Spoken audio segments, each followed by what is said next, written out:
Good evening বন্ধুরা, আজকে একটা ছোট্ট রেসিপি নিয়ে চলে এসেছি যার নাম হচ্ছে ফ্রুট বিস্কিট।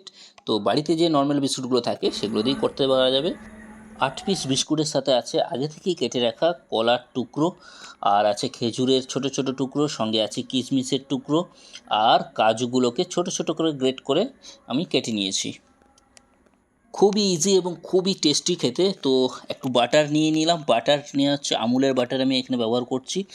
আমুলের বাটারটা আমি এখানে স্কোয়ার শেপের বিস্কুটগুলো ইউজ করেছি, আপনারা চাইলে গোল বা রাউন্ড শেপের বিস্কুটও ব্যবহার করতে পারেন। এরপর প্রত্যেকটা বিস্কুটের উপরে আমুল বাটারগুলো সুন্দরভাবে আমি লাগিয়ে দেবো। হ্যাঁ, ঠিক এইভাবে, যেরকম আমরা স্ক্রিনে দেখতে পাচ্ছি। এইভাবে লাগানোর পর আমি বিস্কুটের ওপরে যে কেটে রাখা যে কলার পিসগুলো আছে সেই কলার পিসগুলো আমি দিয়ে দেবো।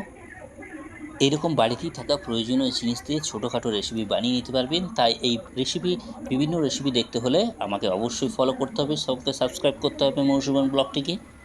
কলার সাথে সাথে আদার্স যে ফ্রুটগুলো ছিল যেমন খেজুর, সেগুলোকে সাজিয়ে নিচ্ছি। সঙ্গে কিশমিশ যেটা আছে, কিশমিশের টুকরোগুলোও আমি দিয়ে দেবো।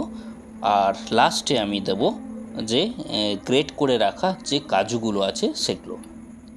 একটা জিনিস অবশ্যই লক্ষ্য রাখবেন, বিস্কুটগুলো যাতে বেশি মিষ্টি না হয়, নর্মাল বিস্কুট হলেই ভালো হবে।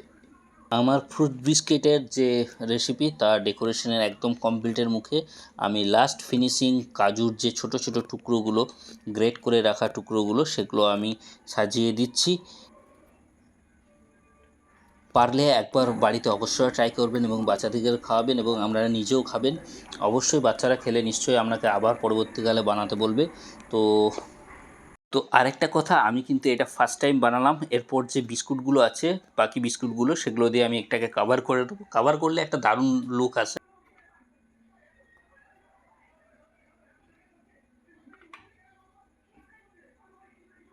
তো এই হচ্ছে লুক। খুবই সিম্পল কিন্তু খুবই টেস্টি। আমার বাড়িতে বাচ্চাটি ঘুমিয়ে পড়েছে, তাই আমি একটু ট্রাই করাবো মৌসুমিকে দিয়ে। ফার্স্ট চলো তাহলে দেখি এটা কেমন লাগে।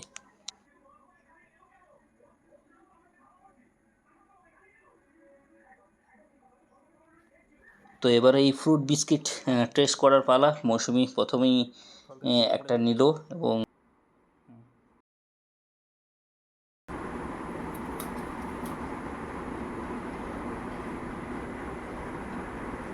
কেমন টেস্ট? ভালো।